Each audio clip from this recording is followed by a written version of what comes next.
1교시에 이어서 제2주차 강의 발명특허 강의 2교시를 강의하도록 하겠습니다. 1교시에서는 제1장, 오늘 강의 1장에 해당되는 발명특허의 역사에 대해서 강의했고, 2교시에서는 발명진흥법과 지식재산권 가치평가의 개선 부분을 강의하도록 하겠습니다. 발명특허의 역사 1교시에서 했고, 발명진흥법과 가치평가의 개선, 그래서 먼저 발명진흥법을 제가 여러분 강의에서 하게 된 거는 바로 이 발명진흥법의 직무발명이라든가 발명을 뭔가 촉진시키기 위한 이런 것들이 이 발명진흥법의 내용으로 되어 있는데, 최근 학계나 또 지식재산권 이런 법을 개정하려고 논의하는 데는 이 발명진흥법 개선에 대한 내용이 논의되어 있는 걸 제가 반영해서 지식재산권 연구원이라든가 이런 데서 발췌해서 강의 컨텐츠를 만들었습니다. 그래서 발명진흥법 개선의 주요 내용의 가로 1번 발명 및 산업재산권 교육 관련 법체계 논의 현황, 발명 및 산업재산권 교육과 관련된 정부 사업은 발명에 대한 대국민 인식 향상과 발명 활동을 촉진에 관한 발명진흥법 제6조 제5회에 의해 추진하고 있으며, 관련 사업의 확대 추진에 따라 학생 발명 활동의 지원 시책에 관한 제7조와 발명교실에 관한 제9조를 2013년에 개정해서 앞으로 산업재산권 교육이라든가 지식재산권을 중흥시키기 위한 이런 개정이 따랐다는 걸 설명하고 있고요. 또 실무적으로도 관련 법 규정이 갖는 다양한 문제점들이 지적되고 있으며, 종합시책의 인력 양성이 누락된 점, 학생을 가르치는 교원 등에 대한 교육 근거의 흠결, 발명교육센터 및 그 외에 교육의 효력간 불균형 존재 등이 대표적인 문제점으로 제기돼서 이런 교육 관련 법 체계를 개정하자는 논의가 있다는 뜻이고요. 발명진흥법 개정안에 반영하자. 그 다음에 가로 2번에 산업재산권 정보 관련 법체계 논의 동향, 이 정도 되겠죠. 현황.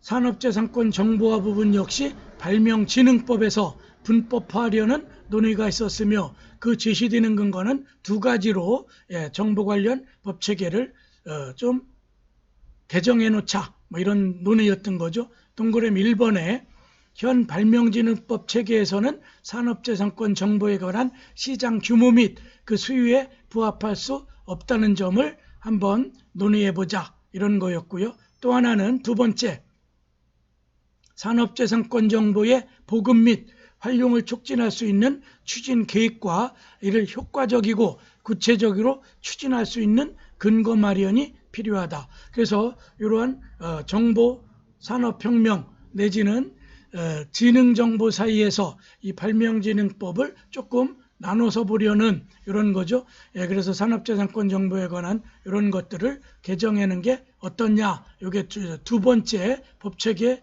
논의에 대한 현황이었고요.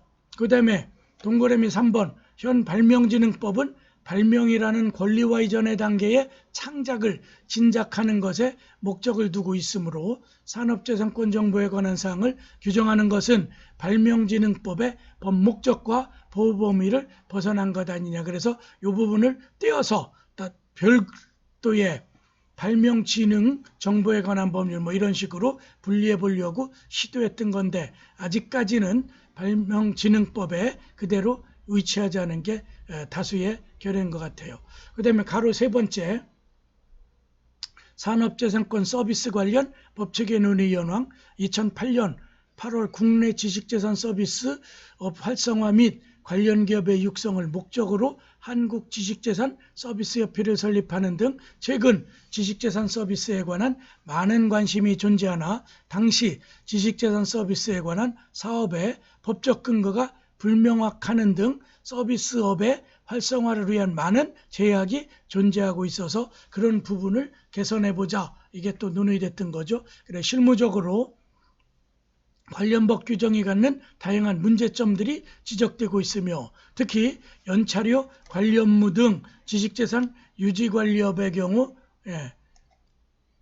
법률에 명시되어 있지 않다는 점, 발명진흥법 시행령 1조에 의해서 상담의 용어는 일반적으로 이용하는 용어인 상담, 카운셀링이라고 하는데 실제로는 컨설팅에 가깝고 뭔가 대안 같은 제시를 하는 그런 용어면에서 상담의 범위가 말 그대로 어떤 권리적 관계 이런 것들을 컨설팅하는 쪽으로 발전해야 되는 게 아닌가 이런 면에서 또 개정의 논의가 제기됐던 거죠. 이게 서비스 관련 법체계 논의 현황이고 네 번째 가로 4번 산업재산권 분쟁의 조정 관련 법체계 논의도 이것은 여러분들이 소송 위적 분쟁 해결 제도로 조정, 중재 또 그다음에 화해 이런 것들이 민사소송법 같은 데서 절차법에서 논의되는데 산업재산권이나 지적재산권에 대해서도 지식재산권에 대해서도 분쟁이 이제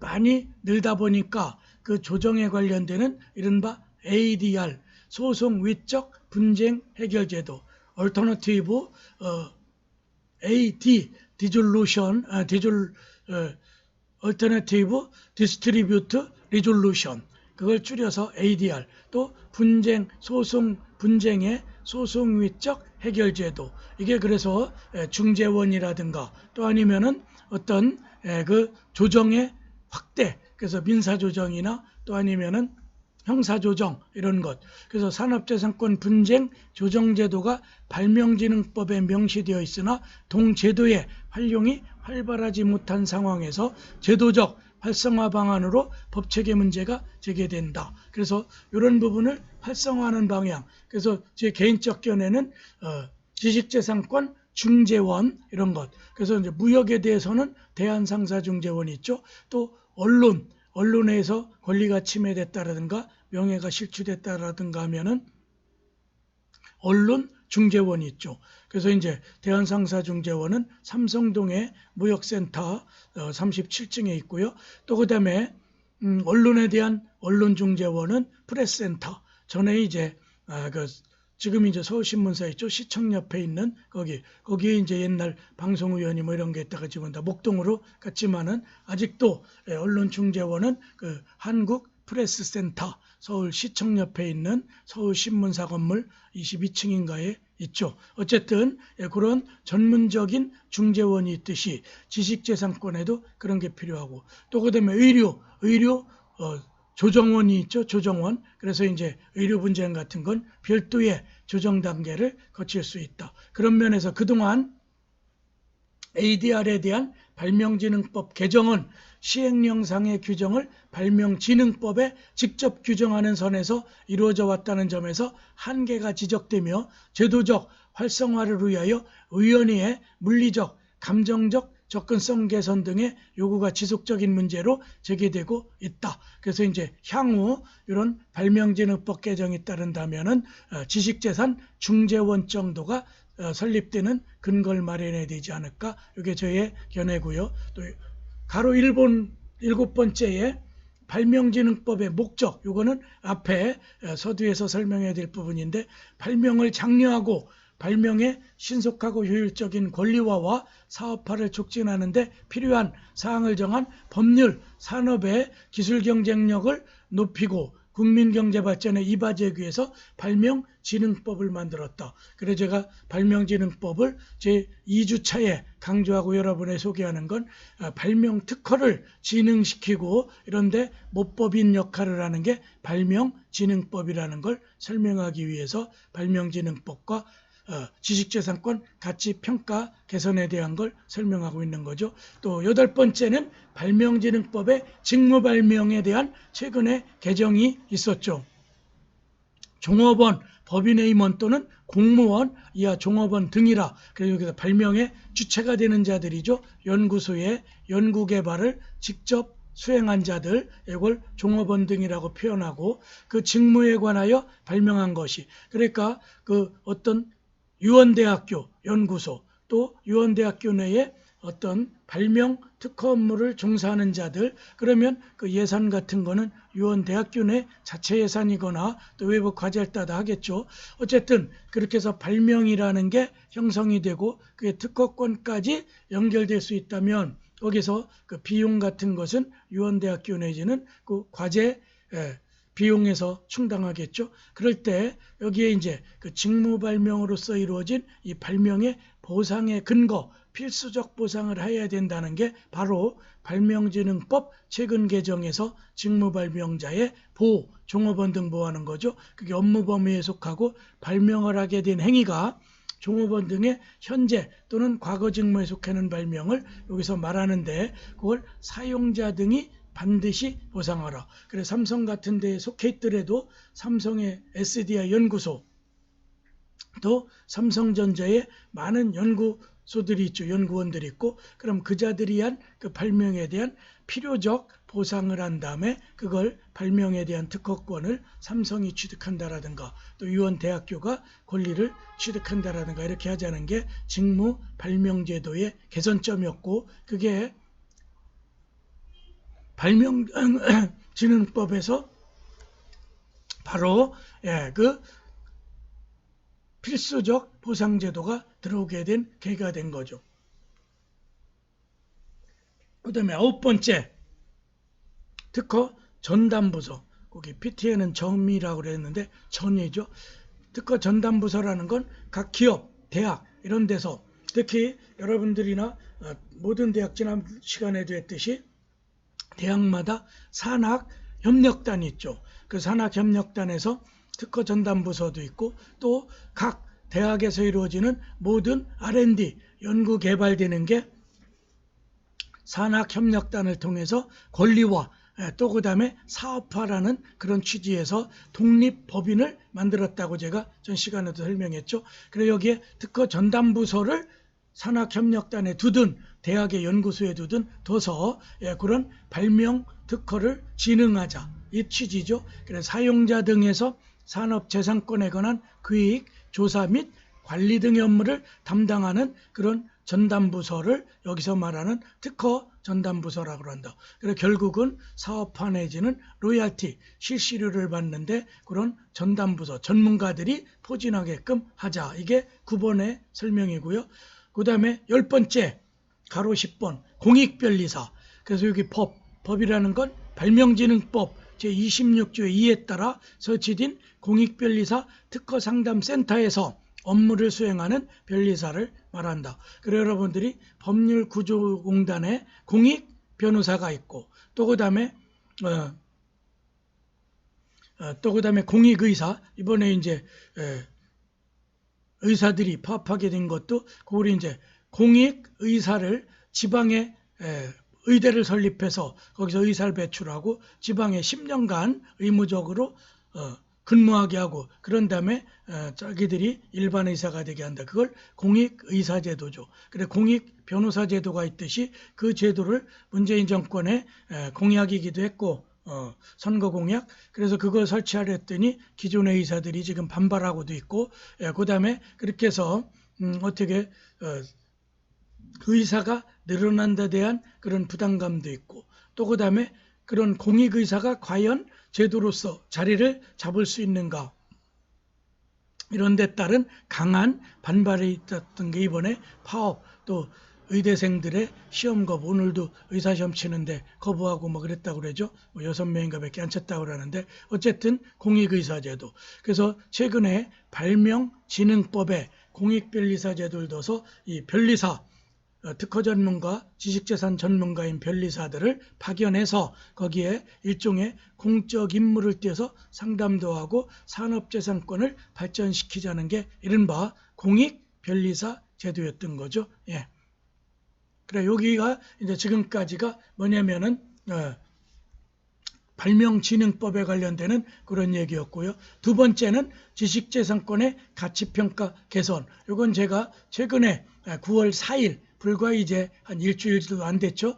2020년 9월 4일 제 27차 국가지식재산의위원회. 그래서 앞으로 4차 산업혁명 시대나 이런 때는 국가 지식재산을 전반적으로 관리해야 된다고 그래서 특별 독립관청으로 국가지식재산의위원회에 외부 이런 협의체를 뒀죠. 그래서 지식재산권의 가치평가 를 전면적 개선 방안을 발표했다. 그리고 여기서 지식재산 가치평가라는 건 인증제도도 두고 이런 가치평가 기관을 특허청이나 이런 국가가 인증을 해줘서 그 기관이 국가 지식재산 또 내지는 지식재산권의 가치평가, 그래서 담보를 통해서 또 경제적 활성화를 위해서 이런 가치평가 제도가 들어와 있죠. 그래서 이런 거를 좀 더 활성화하기 위해서 27차 2020년 9월 4일 날 전면적인 개선 방안을 발표했다. 그래서 여기서 지식재산 가치평가를 설명해 보면 IP평가죠.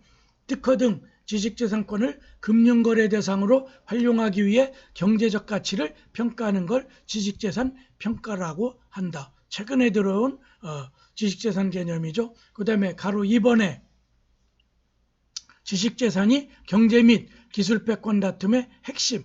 그래서 4차 산업혁명의 핵심은 인공지능, 또 지적재산권 이런 게 국가 신성장 동력의 중심이 되므로 이런 것들을 키워야 되니까 우리나라도 대통령 직속에 국가지식재산위원회라는 독립위청을 두게 된 거죠. 그래 그걸 대상으로 부상하는 가운데 그게 바로 지식재산권이 중요한 핵심 제도가 되는 거죠. 그래서 창출된 지식재산이 가치평가를 통해 시장에서 원활히 거래 활용되고 지식재산에 대한 재투자로 이어지는 선순환 환경을 조성하기 위해 마련된 게 바로 이런 지식재산 가치평가 제도이다. 이렇게 설명하는 거죠. 그 다음에 가로 3번 지식재산 가치평가 시장은 최근에 많이 커지고 있는데 2018년도에는 건수로 보면 2,500여 건. 뭐 이제 경제적 가치는 다 평가하기가 정확히는 어렵지만 몇백억 되겠죠. 불과했던 지식재산 가치 평가 건수는 작년 2019년도에는 2.5배가 늘었죠. 4,300건으로 성장하였고 올해 2020년도에는 6,000여 건으로 성장할 걸로. 그래서 조만간에 10,000건이 넘는다.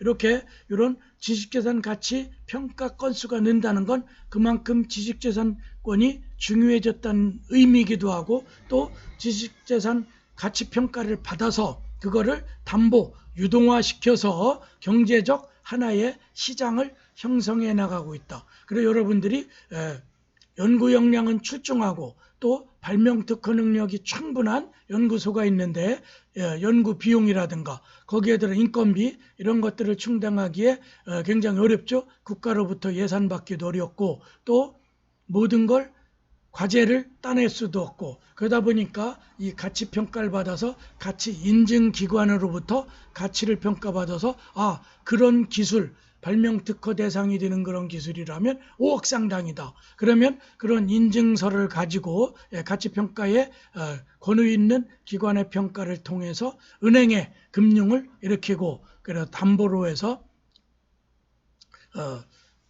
일정의 금융, 금전을 대출받을 수 있는 이런 게 바로 지식재산 가치평가 제도죠. 그래 이런 것들이 이렇게 건수가 는다는 건 그걸 통해서 연구기관이 많은 경제적 비용을 충당하는 걸로. 그래서 이제 이런 가치평가 시장의 건수만 분석할 게 아니라 이제는 경제적 가치. 그러면 그런 평가기관이 있어야 되겠죠. 그래서 몇백억이 되는지 몇조 원이 되는지를 밝혀내야 된다. 그 다음에 네 번째 가로 4번에 지식재산 가치평가기관의 인증제도를 2단계 인증제도로 전면 개편하고 좀 더 공신력을 높이겠다는 뜻이죠. 신규 기관의 평가시장 진입을 유도하고 그래서 2단계 인증을 받아서 그런 새로운 인증 평가기관을 만들자. 또 평가 품질의 향상. 그래서 한 번에 그런 가치기관 인증평가기관을 평가하는 게 아니라 2단계. 그래서 일반적 심사 또 전문적 심사 뭐 이런 정도로 평가하자는 데서 오겠죠. 그래서 인증제도의 2단계 평가로 바뀌려고 한다. 이런 게 공신력도 그럼 커지겠죠.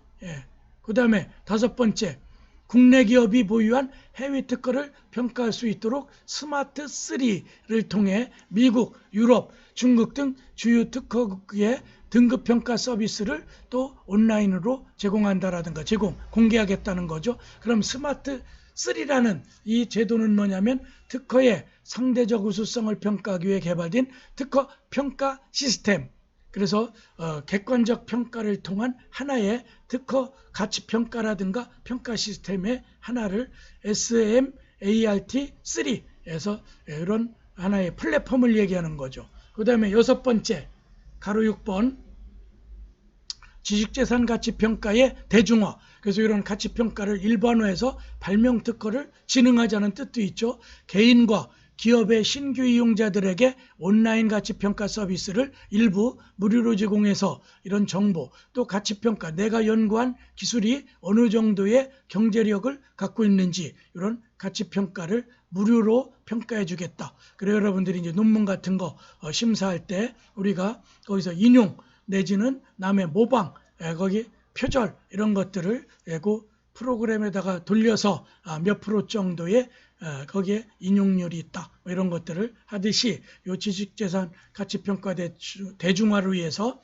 무료로 그런 시스템을 활용하게 한다. 또 7번째 부가가치가 높은 해외 특허도 금융권이 담보대출 대상으로 처리할 수 있도록 해외 특허 담보 관련 정보를 제공하고 부실 발생 시 해수 지원기구를 통해 담보특허 매입도 지원한다. 그래 지금까지 연구기관이나 발명특허의 가장 한계는 뭐예요? 많은 연구비용이나 발명특허 과정에 비용이 들어가는데 그 비용을 충당하기도 어렵고 또 새로운 그런 발명특허와 또 특허와 사업화하는데 그런 비용 충당이 어려웠던 거죠. 그래서 외국 특허일 경우도 우리나라의 금융권에 이런 가치평가를 받아서 자금을 융통해 쓸 수 있게. 이게 7번째죠. 8번째 발명진흥위의 스마트 3, 또 기술보증기금의 KPAS 서비스. 그래서 이제 이건 보증기금의 어떤 기술평가 그런 거겠죠. 공정한 평가 가치를 반영하고 민간 지식재산 평가 서비스업 육성을 지원하기로 한다. 그래 앞으로 이런 국가 지식재산위원회에서 이런 걸 선진적으로 도입해서 스마트 3나 KPAS 서비스 같은 걸 그래서 기술보증기금에서 보증평가 같은 걸 할 때 어느 정도를 보증서를 써줄 수 있나 이걸 좀 더 과학화하고 좀 더 개방화하겠다. 이게 8번째죠. 또 9번째 지식재산 가치평가 전문 인력 양성 이런 걸 여러분들이 눈여겨봐야 돼. 왜냐하면 대학생들이 취업도 어렵고 또 대기업 취직이 굉장히 어렵죠. 그러면 이런 전문 인력 양성할 때 발명특허 강의를 듣고 또 지식재산 거래사 이런 자격증 취득하고 발명특허 지식재산 전문가가 되면은 이런 가치평가기관에 취업을 할 수 있는 전문 인력 양성 프로그램을 운영하겠다는 거 아니에요?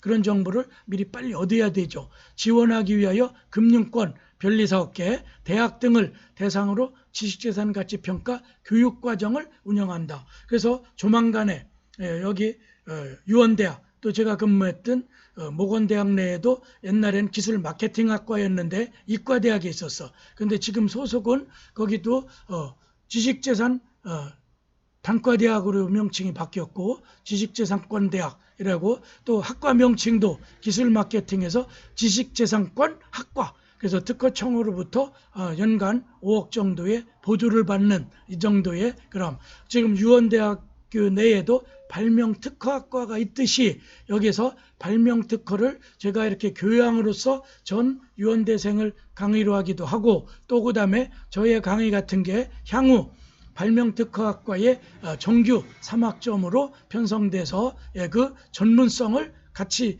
거기서 배워나가야 되겠죠. 그래 여러분들이 저의 강의를 통해 이런 정보를 얻어서 지식재산 가치평가의 전문 인력 양성 프로그램 그걸 또 우리 유원대학은 따와야 되겠죠.